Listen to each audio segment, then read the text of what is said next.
Welcome to Construction Genius, and my guest today is Fawn Radmanich of Stantec. She is a marketer and career strategist, and she brings a unique perspective on both how employees and employers can cultivate fulfilling, long-lasting careers in the construction industry.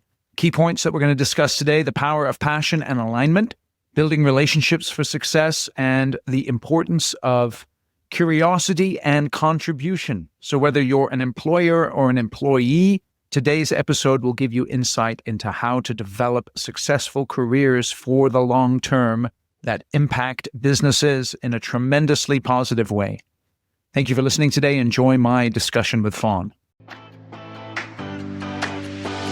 This is Eric Anderton, and you're listening to Construction Genius, a leadership masterclass.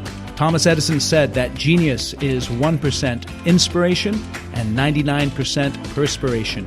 If you're a construction leader, you know all about the perspiration, and this show is all about the 1% inspiration that you can add to your hard work to help you to improve your leadership.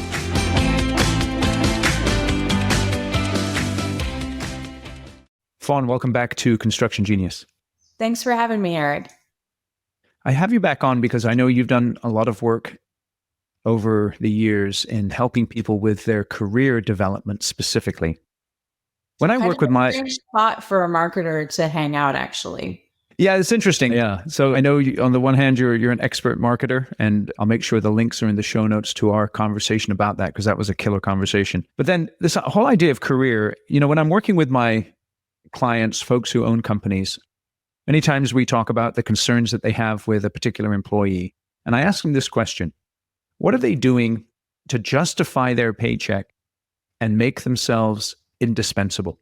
Thinking about that framework there, how does that relate to someone building a career that has a long-term impact, not only for them, but also for the company and the companies that they work for? I think my first thought on that, Eric, is when I think about justifying my paycheck, if that's where I'm spending my time, I'm already in the wrong spot. Because if it's a career, then it's not about the paycheck. It's about your lasting impact. It's about the value that you bring. For me, and I think in this case, I'll use me as an example. For me, it was finding the thing that actually made me want to get up and go to work every day and keep doing that. And for me, that was helping people, discovering the impact I could have on other people, which is why I help others with their careers a lot of the time, because I really want to see people succeed. And so finding that passion is actually how you justify your paycheck. But it comes with a big caveat, because it has to be something that makes sense from a business standpoint. So we have lots of people who have passions, but how does that align with the company that you work for? And so it's evaluating that. And sometimes that evaluation is really difficult, because you might be in a spot where you're looking at that and you're realizing, wow, I have this great passion for this thing, but it doesn't actually contribute to my company's bottom line. And it doesn't actually increase my value. And so then you have two choices, really, as I see it then. One choice is you find a way to make that passion work for you in the space that you're in, which is hard to do. Or you leave and you go get something else that actually feeds that passion. Or that's not necessarily what we want to talk about here. We want to talk about how can you take that passion and find a way. But the reality is that sometimes we don't fit in the place that we're in for a variety of reasons. And being honest with ourselves about that is way better than having somebody else be honest with you about it later. Yeah, right. It's very interesting. As you begin to talk about it, my mind goes back to my mom's family. And let me just explain to you what I mean by that. My mom was born in the valleys of South Wales in the United Kingdom in the early 1940s. Okay. And her father was a coal miner. Her brother was a coal miner. Her nephew was a coal miner. And so the question of what's your passion and pursue your passion was not even asked in that context, right?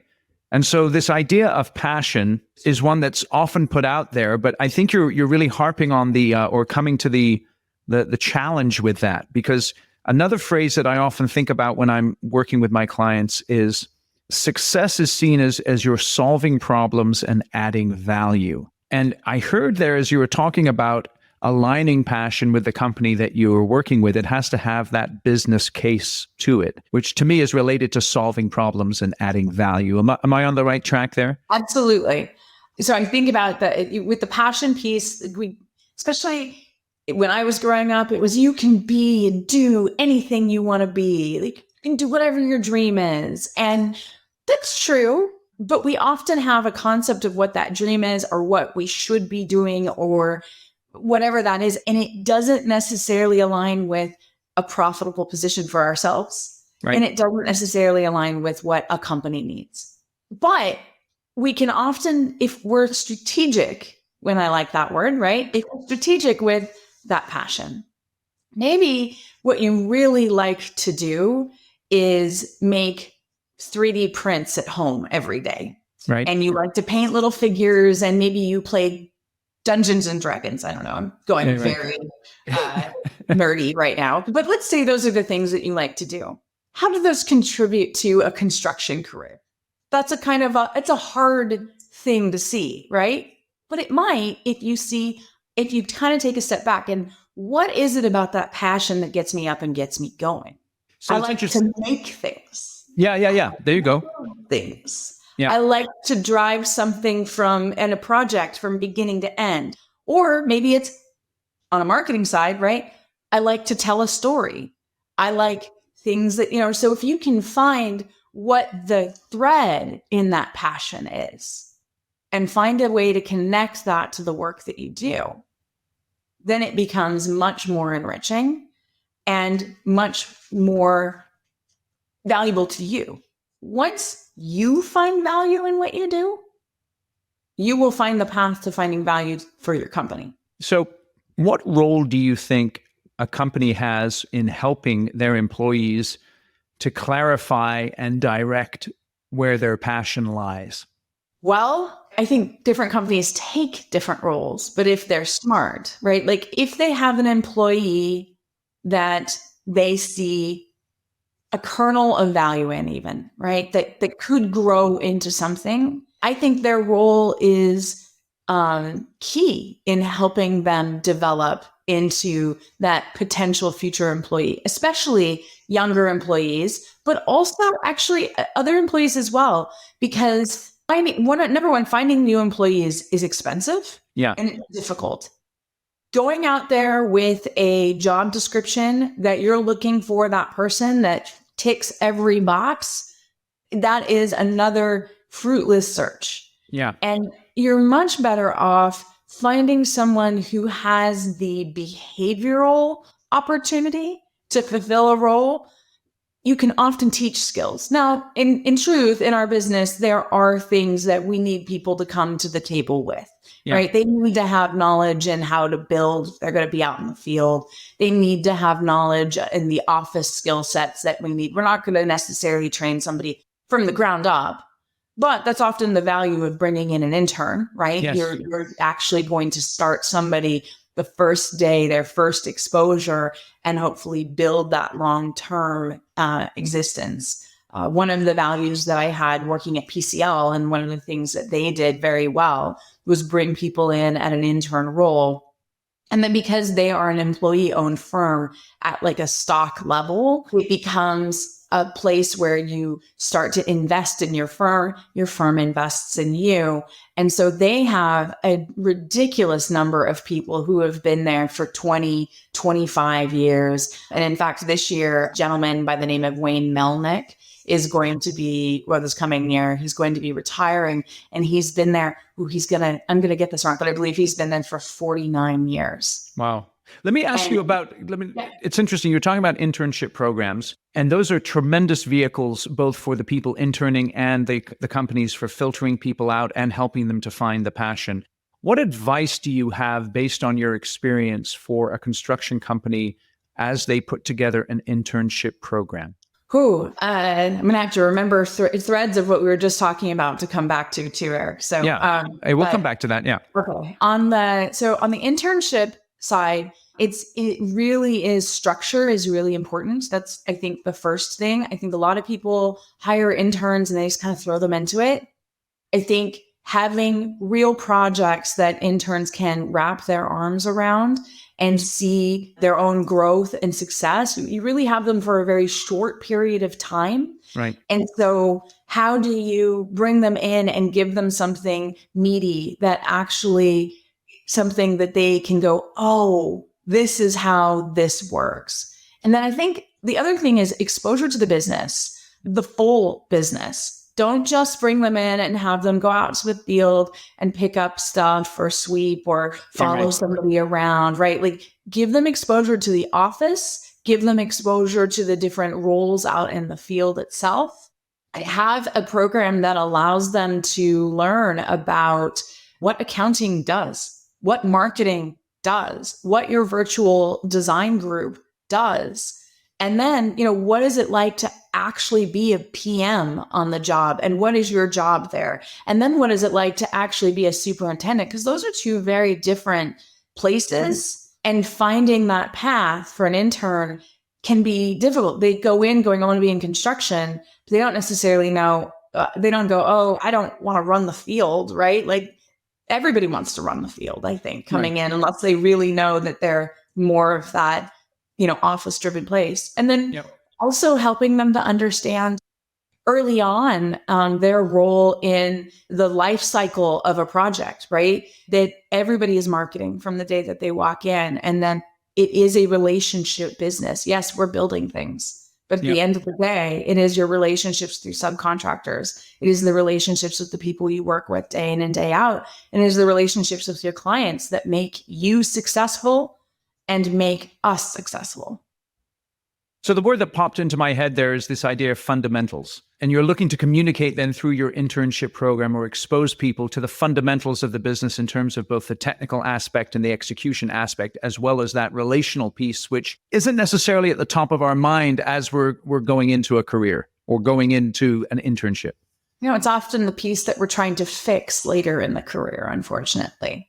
So let's explore that a little bit in terms of building a career, because when I think of that, I think of, when you start, you have no friends and you have no skills. And your job in your career is to both build your technical abilities in whatever field you choose, as well as your relationship network. Having established the idea, and let's say ideally you understand how your passion translates into value for the company that you're working for, how then can I begin to look at those two elements of technical skills and relational skills in terms of building a career? So that's an excellent question. So it depends. It really does depend. Where are we talking about? Where am I? Am I beginning of my career here? Am I mid? Does it matter? Yeah. So let's start at the beginning of the career and then we can go from there. Yeah. So in that younger space, right? Because we're younger then, it's really important for peer connection. And that peer connection is important in a lot of ways. So it's important at your company level, because these are the people that you're going to be in the trenches with, that are going to be the people that you go to when there's a problem. And you want to build that camaraderie because it's going to stick with you throughout your career. Even if you leave that firm, you're still likely to keep contact with these people that you've built these relationships with. Out in the field, they're the day-to-day people. They're the people you have your camaraderie with, right? And really, teams out in the field are made or broken by how well people get along.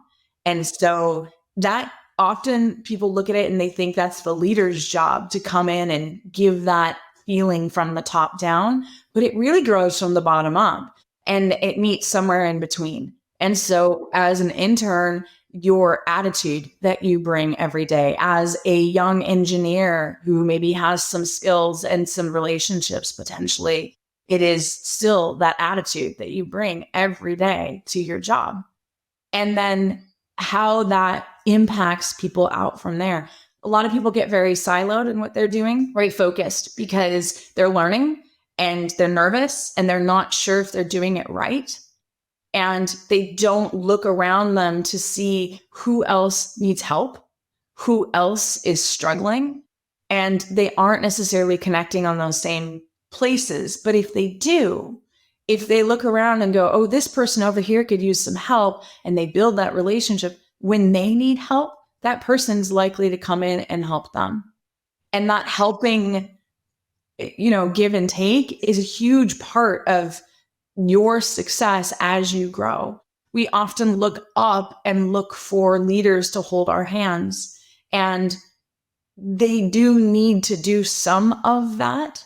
But for the most part, the more you can build your own network, the more you can rely on people who are not at those higher levels, the more successful you will be and more indispensable you will make yourself, because you will actually learn to figure out those challenges and solve those problems without needing to wait at the big boss's door to be able to get that answer, because it's a pyramid. You've got a lot more people down at those lower ranks that have less experience, and you have much fewer people at the top who have all that experience. And so if everybody's funneling up to that 1 or 2 or 3 people, then there's no way they can fully cover everybody.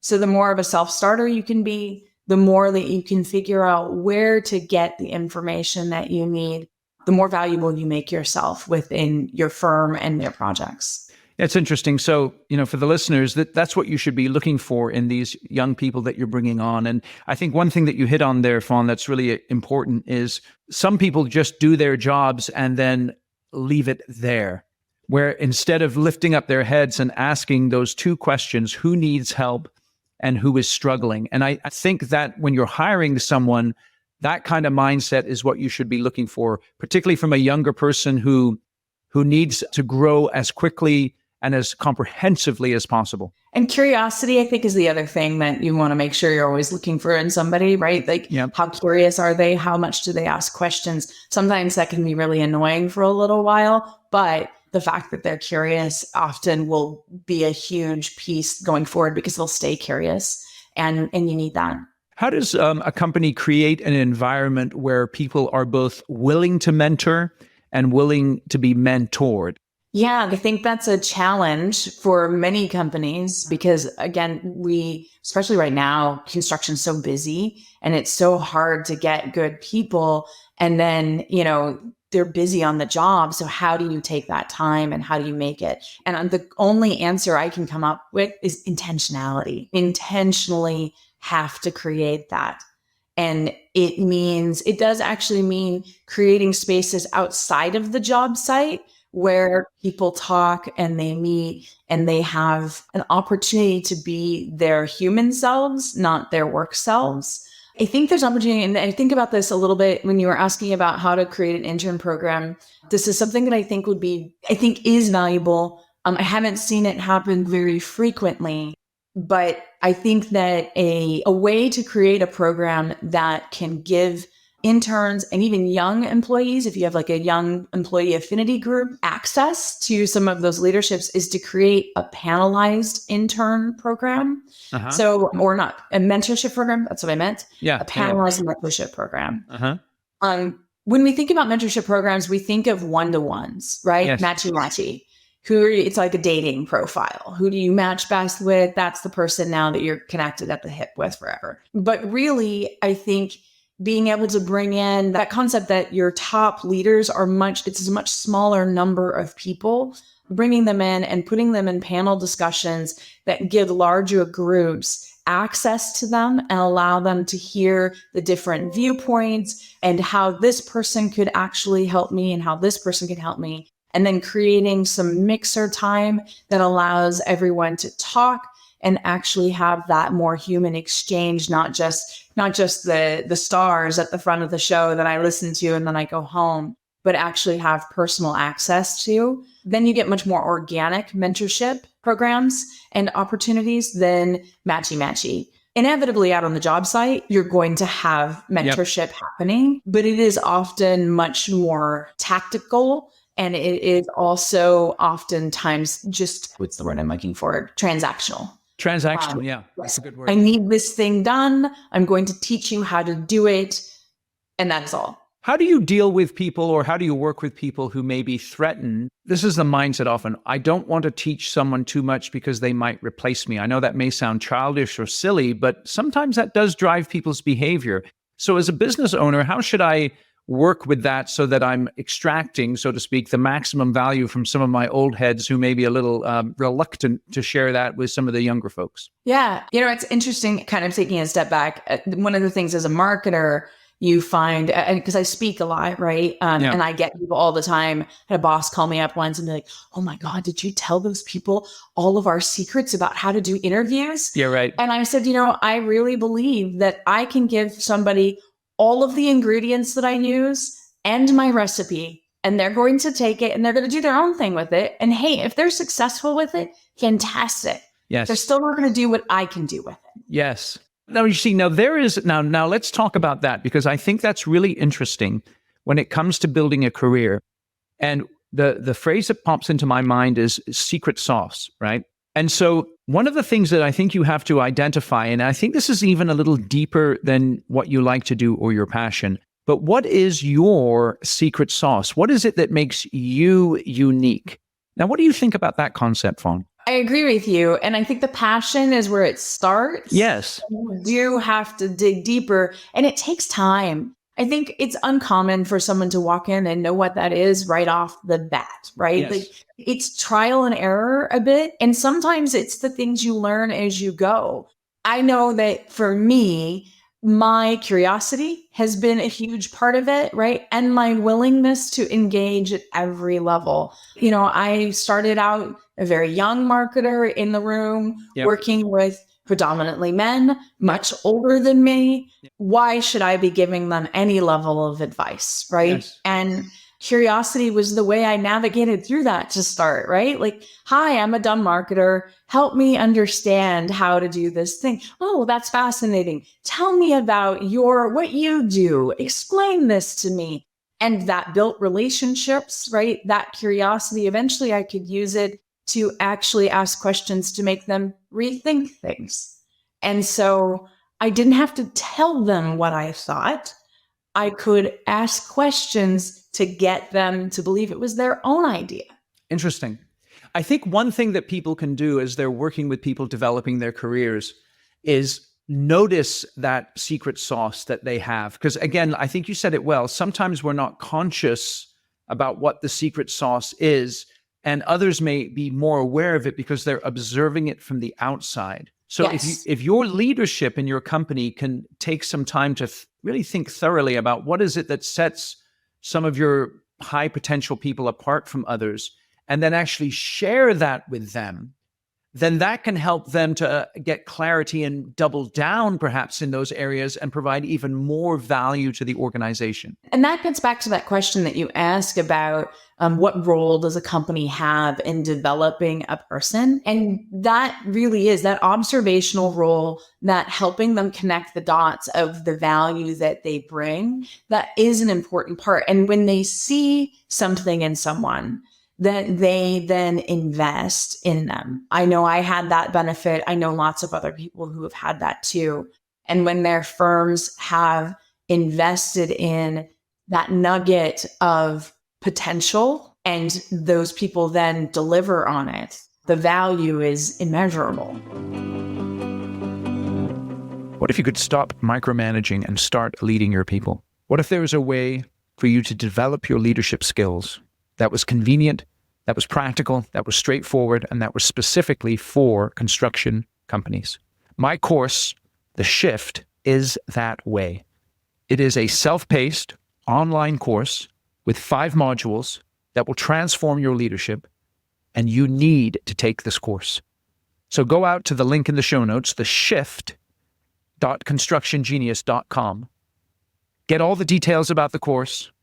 There's a ton of free bonus material items that come with the course. There's a 100% money back guarantee.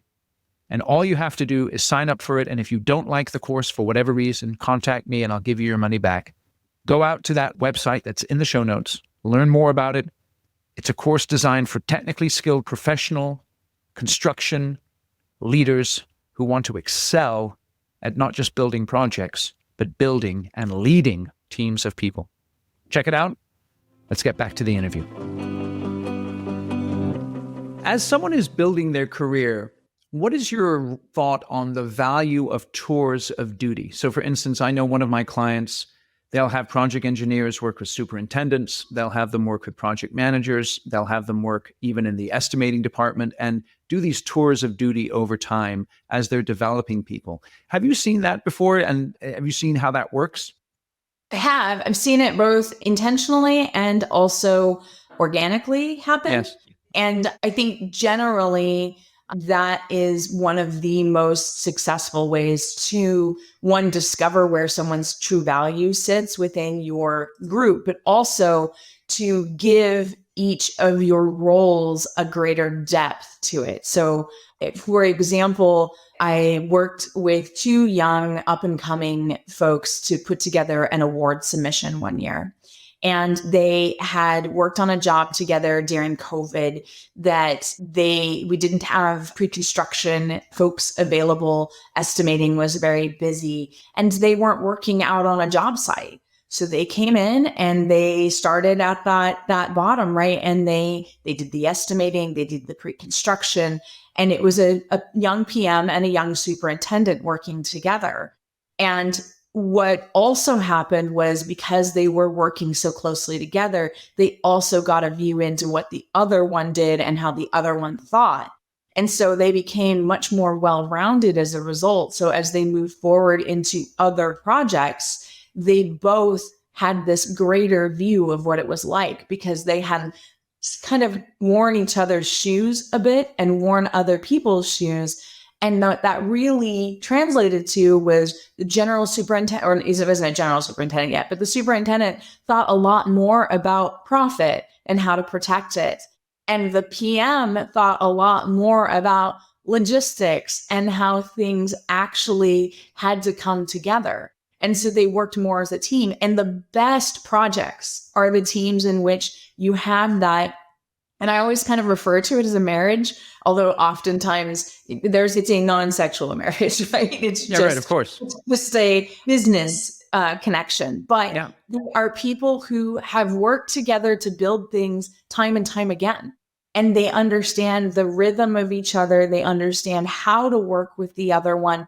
And they understand where the flaws are. They also understand where the value is. And they present a united front to their teams. It's not, oh, Sam's got the PM thing going over here, and, Jorge has the superintendent thing going over here, and they're at war together. Because that happens quite a lot as well, is where your PM just sees their job as to run around behind the superintendent and clean up the messes, and the superintendent just sees the PM as the bean counter that sits in the office.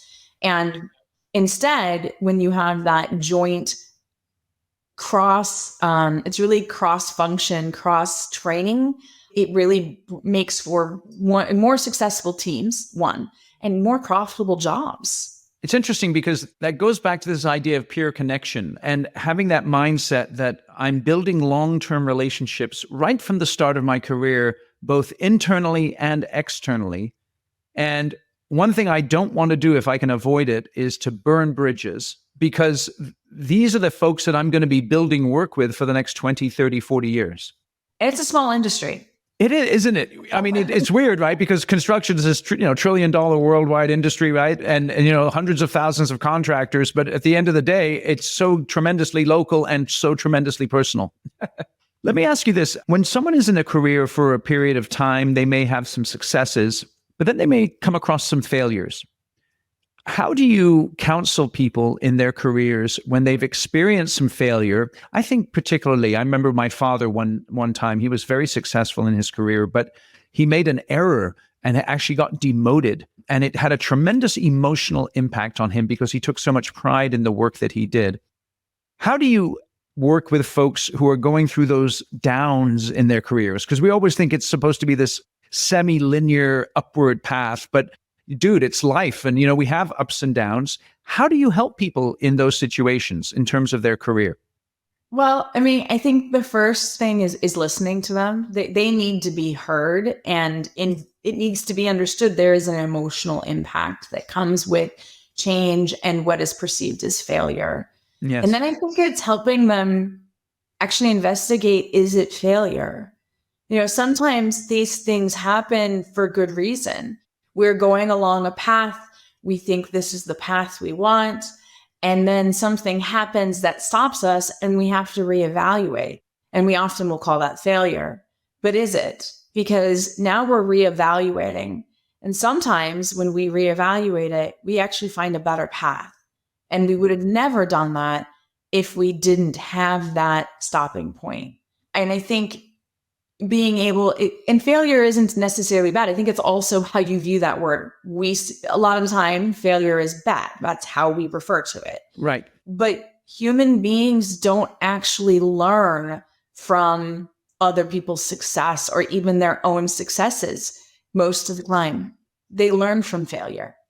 And so those are the opportunities that we have to learn, look at what we've learned. And so if we can ask ourselves, what can I learn from this versus beating ourselves up? And so helping someone to get to that point, which can be a slow process. And quite honestly, I have had that same spot. And I had a very senior leader who to this day I'm very good friends with. But he really was that person who sat in front of me and said, it is time to stop mourning this.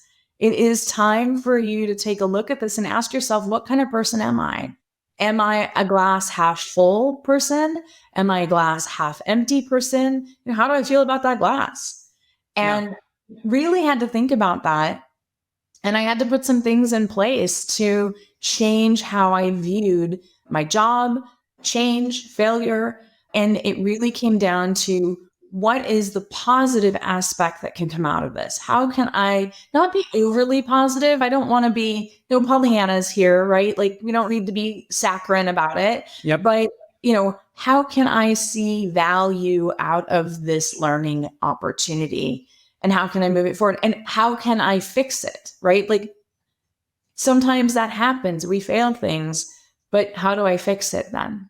How do I make sure it doesn't happen going forward? It's interesting because as you're describing this, I'm thinking about the balance between ego and humility in a career. Because on the one hand, I need a healthy sense of ego to step into new roles and to seize opportunities. But on the other hand, I need humility to be able to admit what I don't know and also to be able to recover from some of those failures or learning experiences. How do you see that balance of ego and humility as someone is building a career? The more we focus on ourselves, the bigger our ego gets. And if we keep worrying about where's my career going? What am I doing next? What about me? That ego grows and grows, and that humility kind of shrinks. Mm-hmm. At the same time, if we spend all our time beating ourselves up, worrying about whether or not we can do this thing, that humility piece grows into fear, right? And that ego piece starts to shrink, and we struggle with being able to come to the table the way that we should. Yes. And so it's kind of a strange thought, I think, but the more we can start to focus on not ourselves, how do I help somebody else? How do I help make this the best project team that's ever been? How do I make this project the best project? How do I fix this problem? When we start to not focus day to day on me and instead focus on a greater good, that opportunity for that confidence, that we will see our own successes happen through that, right? And we still can maintain that edge of humility because now it's a we and not a me. Okay, a couple of questions I want to ask you here. Many folks, obviously, in companies are in sort of the middle. What I mean by that is they have people who report to them and they have a team, but then also they have people that they report to. They're part of a team. How does that idea of help come into play when I'm looking up, so to speak, the chain of command and considering how I can help those who are above me, just from a chain of command perspective? Sure. I mean, so something that we have to think about is everything that we do reflects on those people who are above us. So if my focus on doing a great job is not because I want to get a promotion and I want to be able to be seen, but instead it's to help my boss be seen at the next level, help his boss even be seen at the next level, or her boss, whichever way it goes, Sure, right? of Like course. help that next level in any way I can. If I'm happy to help, then it puts me in that, again, going back to your first question, that indispensable position, because now you're willing to play wherever. Yes. And it's a great attitude to bring every day. And you can also still keep track of your own desire to move forward as a part of that. How do I manage myself when I've been passed over for a promotion? Because this is part of one of career realities, right? You have one position, you have two people going for it, and maybe I got passed over, not necessarily because of me or something a limitation on my part, but it just went to the other person. How do I handle that? Well, I mean, so personally, we're going to have some pretty tough discussions with ourselves about, just being open and curious about why and being okay with it. And I often tell people, like, if they've been passed over for something, I say, that's great. It's just like marketing in a pursuit. Now you have an opportunity for a debrief. Now you get to come in and say, hey, could you sit down with me and talk to me about this? Because the next time this opportunity comes up, I want to be the person that you select. And so how do I do that? And what's the path? What are the things that I could be doing differently that would have made me that person so that I can start to make those changes? The other thing is you might want to ask yourself, did I really want it? Is it the only path, right? Does it have to be this? Or can there be other ways that I can make an impact? And that's what it comes down to too. Like, why do you want that promotion? Is it just so that you can have a higher level? Are you looking for that bigger paycheck? Want a bigger bonus? Or even the title. Or the title, right? Like, Yeah. Is that what it is? Or is it about something deeper? And I think the more people can think about their impact and the value of that impact, then it doesn't matter what they call you. Because it's not about a title. It's about how you impact the people around you. And it is about the people. And the better positive influence you have on the people around you. And this is a 360-degree influence, right? Up, sideways, down. Yes. But the more value you can have in that impact, the better positivity, then the more valuable you are to the people around you. And it really doesn't matter what they call you, because the value is what actually moves you forward. Yeah, I'm just thinking this phrase always pops into my mind. Good help is hard to find. And if you're good help, then there is no limit to what you can achieve in your career, particularly in construction, where there's such a variety of things that you can do to make a positive impact in a company. It's about solving challenges. It is. It really is about what is the challenge ahead of us. Is it a project challenge today? Is it a people challenge today? And it comes with curiosity. Can you ask enough questions about this to truly understand it and be able to come up with solutions that maybe others weren't able to come up with? And it doesn't have to be yours. Maybe you can help to influence a group to come up with the solution, or someone else, but being a part of it and helping to keep people curious and looking for those opportunities is some of our greatest value. Hey, this is Eric. Hope you're enjoying the conversation. Quick reminder, here's my book, Construction Genius. Effective, hands-on, practical, simple, no BS. Leadership, strategy, sales, and marketing advice for construction companies. In here, if you're thinking about building a career or developing those who are building careers, you'll find so many great nuggets. Run out to Amazon right now and buy the book. You will not regret it. In fact, if you did buy it and you didn't like it, shoot me an email, eric@constructiongenius.com. I'm going to send you $20 because that's how much this book costs. $20 on Amazon. And if you don't like it for whatever reason, I will Venmo you $20 because I want to make sure that you are satisfied with the book. That's a good deal, huh? All right, let's get back to the conversation.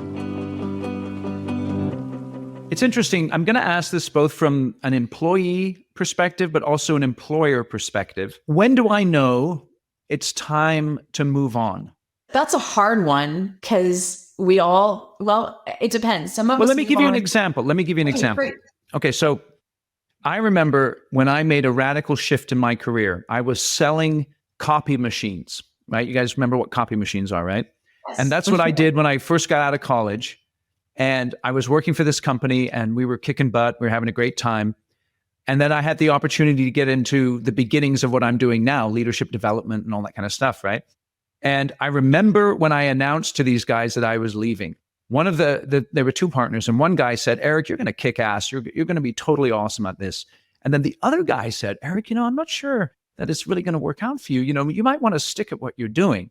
And so I was, it's really interesting dealing with that. I knew it was time for me to move on, but then those who were influencing me perhaps didn't have that same perspective. How should an employer look at the career of the people they employ, particularly at that point where maybe someone who you value is saying, I have another opportunity, I want to move on? How do you handle all of that? I think that's an interesting thing to think about because as an employer, we often have employees who are extremely valuable to us, right? Yeah. Like they do a lot of the things and then out of the blue, they come forward and they go, well, I'm going over here now because I need to make more money. I want to do something different. So I think the first step is hearing what they're bringing to you and why they're moving on, right? And asking yourself, like, can I do what's best for this employee? Because if they're coming to you and saying they need a change and they're sure of it, yes, and you're not, you need to ask yourself what you didn't see, what you didn't hear, what are you not providing for that employee now? Because the better way would to have been to catch that before then. I think likely that employee gave hints that they were probably going to be heading out the door. There were signs that this wasn't fulfilling for them anymore. And so if you're not paying attention to those signs, then this is going to surprise you. So let's explore that a little bit because we're kind of getting to this idea of not just me developing my own career, but as a company thinking about career development for my people. And a lot of employees, employers, they're just, let's say they have a project manager who's kicking butt and they're like, dude, I want this project manager to always be kicking butt on the next project. But maybe the project manager is thinking, I'd love to be a project executive and I'm done building projects. I want to move on to something else. How does an employer balance their need for them to solve this problem over here when the employee is beginning to think about other problems that they want to solve? How do they discover that? How do they go through that process? I think we all have career performance reviews now that they're required. Well, not all of us. Well, it's funny though, because you say that, but then a lot of construction companies They don't do this. I mean, they know perhaps intellectually they should, and they read the books, but really, dude, I got the next project to build and let's get that sucker built because we need to make money. And that is a problem. Even companies that have the formalized process and you have to do the thing, it is a check the box ritual versus a discussion that needs to be had. So the first step is recognizing that those discussions are important and they're not annual. They are consistent throughout the weeks, the months that you're working with an employee. The reality is if you get to an annual review, if you even get one, because there is that doesn't happen, right? Yep. But if you get to an annual review and your employee is surprised by feedback they receive, you as a supervisor have not done your job because they should have heard that, unless it happened last week. Yep. Right? We should have been getting that regular feedback. Yes. And it doesn't have to happen in formalized ways. It can happen in very organic ways, just touching base with an employee, having coffee with them once in a while, even just stopping by their office. Those are, I think, better ways to touch base. In truth, if you have an employee, and we don't do this well as companies, we don't plan for this well for our employees either. They say that if you have a direct report, you should anticipate that 1 hour of your day is likely to be dedicated to that direct report. Well, if you have 8 direct reports, your entire day is managing your 8 people. Yes. And if you have more than 8, everybody's getting a little bit less of you than they should be getting. Now that, it ebbs and flows and it depends on how that works.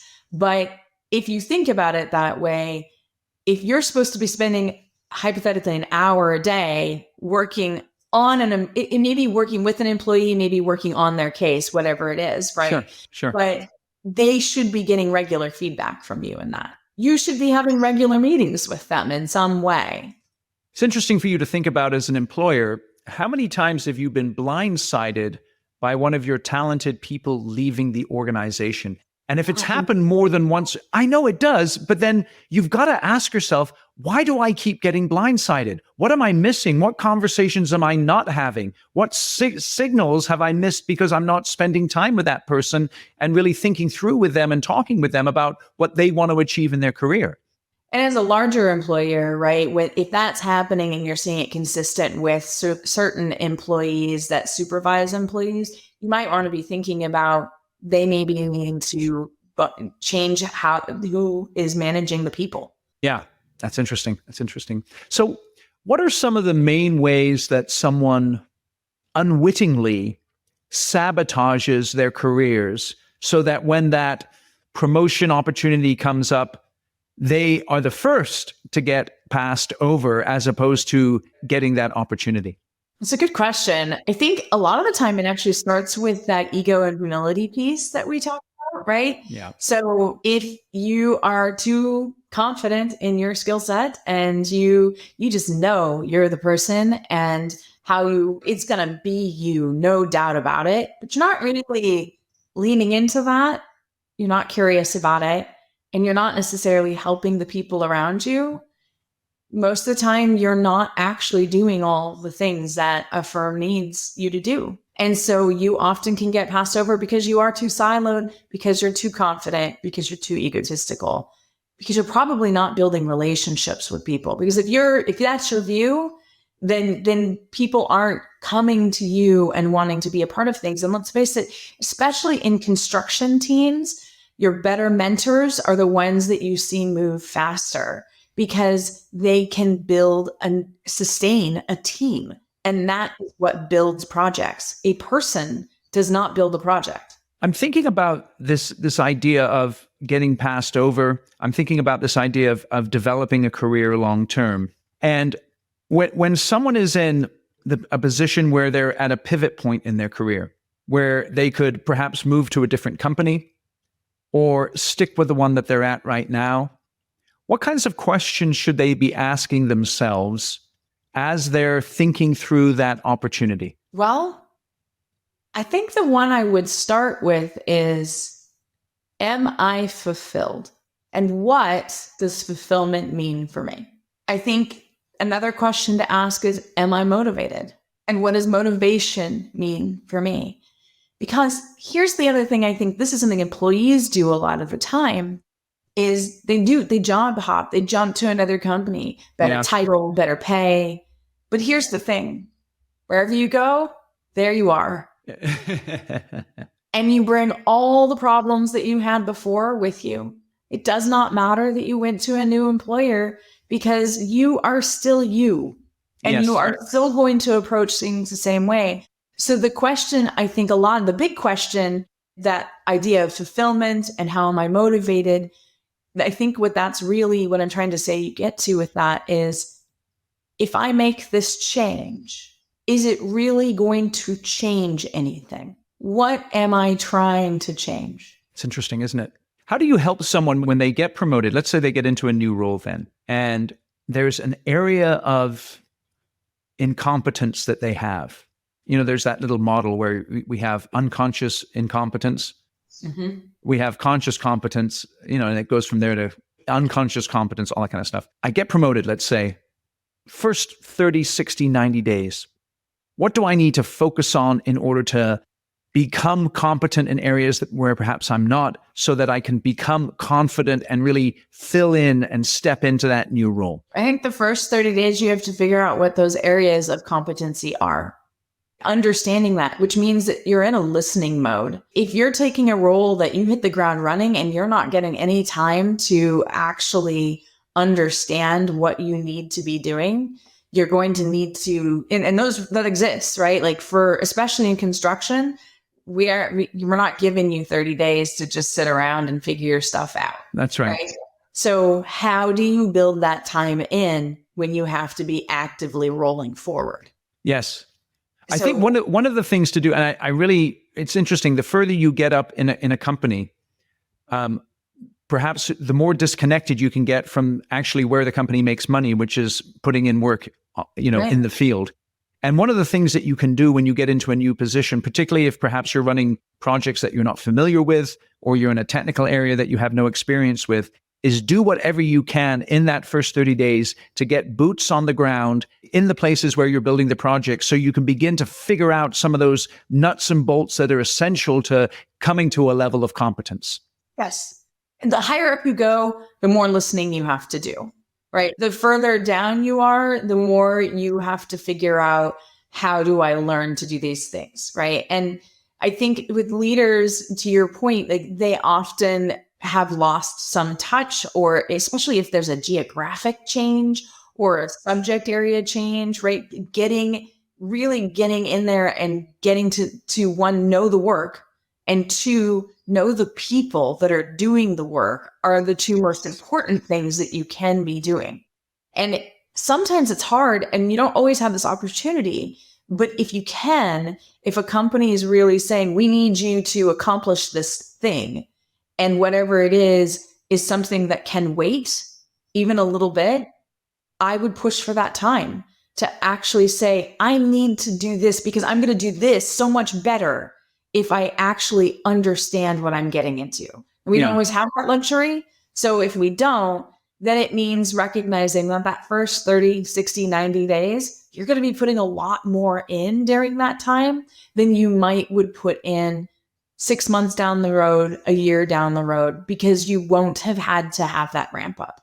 Yeah. So you've got to identify those experts that you're now going to be in contact with, and do whatever you can to get with those guys and gals and to tap their experience, tap their expertise, which can then help you to build your own competence and confidence in that new role. And that's where those relationships that you build early on in your career and you hopefully have maintained throughout become very important, because those are the people that you're going to be picking up the phone and calling and saying, or I guess picking your phone and texting maybe now, right. In reaching out to and saying, I am in a new situation. How can you help me get to where I need to go? They may not be the actual person, but they may be giving you the warm introduction to the person you need to be talking to. So there's this quote from Orwell that I like, where it says that every generation thinks that it is more intelligent than the generation that comes before it, and wiser than the generation that comes after it. And that can create tension, right? The young people can think, man, that guy really doesn't know what's up in terms of technology and culture and where the business is going. And then the older folks can look at these young people and say, these guys are clueless. They have no wisdom at all. When it comes to being a younger person in construction right now, we're recording this at the end of 2024. What advice do you have for young people in terms of not getting tripped up by their own intelligence and exuberance and tapping in to the wisdom of the old heads in the business? I think it really comes down to that, but I'm always going to come back to this, that curiosity space, right? It's really, the more curious you are, the more open you are to new experiences, to new ideas, and the more you can help to facilitate other people being open to new experiences and new ideas. And so the more you can ask questions and listen and take the answers to those questions and ask more questions so that you can fully think about that and then reflect on it, I think is the first step I would say to anybody. We all of us should assume, I heard this recently, actually, I thought it was really great. All of us should assume that we are at least in part wrong. Yes. No matter what, we are always wrong. And so the only way to actually figure out where you're wrong is to surround yourself with people who think differently from you, who you disagree with even, or even people that you might dismiss. And then you have to be curious with those people to help understand where are those places that you need to adjust your thinking so that you can be less wrong. It's interesting because many times what happens with young people, I think, is they come into a business and they either seek to impose their own views on other people, or they come across people who have different views from themselves, and then they just kind of shut down. And that willingness to be exposed to different ideas and different views is really a crucial part of building a successful career. It's a struggle though, Eric. I mean, one of the places that I know has been a struggle for people in my side of the industry, in the marketing side, for women, is they're really afraid to be seen as not knowing. Yes. So they don't want to be seen as unknowledgeable. So they're afraid to ask questions because then they might be seen as less than. And I've seen that time and time again. And so what they do is they arm themselves with what they know and their space, and they go in and I'm going to tell you how you have to do this because I'm an expert in my field and I understand this. And people just don't really react well to that. And what I found a lot of the time as a marketer working with technical people is that if I ask more questions, they're more willing to, and I try to see it too from their perspective, they're more willing to engage with me. And again, it comes back to that curiosity. How can I help you? Because ultimately, I do have something I need to do, but how do I help you help me? Yes. It's almost as if you're taking the job very seriously. You're perhaps not taking yourself too seriously, and you're not stuck in just your own perspective, but you're bringing your perspective to the table, understanding that that's part of a larger perspective that contributes to the success of the organization. I think the more you can find a way to have it not be you saying, this is my thoughts. For me, and I think we talked about this, I think this came up last time. If I can say to someone, well, that's interesting. If I were the client, how would I feel about this? If I were the client, I might think this way. And so I'm not telling you this is what Fawn thinks. I'm telling you what the client thinks, maybe.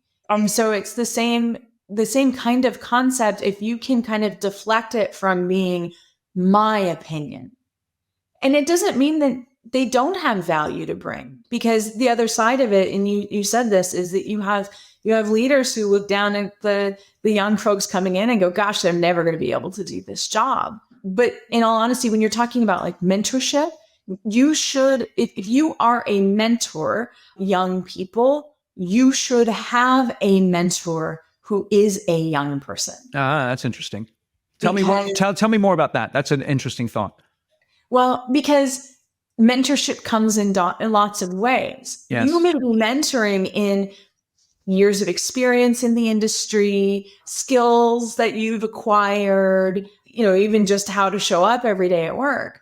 But they can mentor you in how to connect with people at their age, how to help them help themselves, right? How to bridge that relationship gap that exists just generationally for us. And so you can have generational mentors that help you to connect better into those generations, especially if you're a leader who's managing a job site, who may potentially have 3 to 4 different generational influences coming in.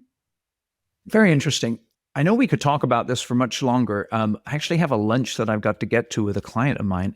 So what I'd like you to do here, Fawn, is just sum up for us, if you can, 2 or 3 pieces of advice that can be taken by both an employee and an employer in terms of how to develop a killer career. Okay. Well, I think number 1 is lead with curiosity. Number 2 would be to listen, which those two go together. I think number 3 is ask yourself, how can I help? How can I help my employee? How can I help my firm? Number 4 would be understand your firm, if you're an employee, and what is needed in order to make money, to maintain client relationships, what is success for the firm. And on the firm side of it, helping to really connect those dots for their employees. What does success look like for the firm, and what is their part in that? And helping them to really see that full picture so that both can help each other. That's great. So again, curiosity, listening, asking how I can help, and then defining success both in terms of the firm's success and the employee's success. If we keep these things in mind, we can help others to build successful careers and then build successful careers ourselves. Yes, I think that's true. That's killer. Fawn, I really appreciate you joining us. Again, man, we just went through an hour really, really quickly there, but I know there's tons of great value in our discussion here. I really appreciate you joining us here today on Construction Genius. Thank you again, Eric. That hour went very quickly. What a great time with Fawn today. I really appreciate her time. Hope you got some gems here that'll help you develop your career or develop the careers of those who work for you. Feel free to go back over the podcast and dive deep into the lessons from the session. In addition, you can also find in the show notes a link to access my career dashboard, which is a framework that you can use as a coaching tool for yourself or for others to help in the development of a successful career from the perspective of both up-leveling your technical skills and your relational skills. So those are the two keys to a successful career. So check out the show notes, get that download, enjoy. And if you have any questions about your career or the career of someone in your organization that needs to be developed, contact me because I work with a variety of construction executives, helping them to perform at the highest possible level. And you can find me on constructiongenius.com. I look forward to talking to you. Thanks for listening. Thank you for listening to this episode of Construction Genius. Hope you found that 1% of inspiration to help you in the next few days. If you like the show, please give us a 5-star review on iTunes, share it with other construction leaders who you think would benefit, and always remember that the show is brought to you by Kick-Ass Meetings. I've been working with construction leaders since 2004, teaching them how to run extremely effective problem-solving meetings that gets their people collaborating, taps into their creativity, and to get yourself a free copy of the Kick-Ass Meeting Report, go to www.ericanderton.com/kickassmeetings. Grab yourself that free report, read it, use it in your business. You'll find it extremely useful. And thanks again for listening.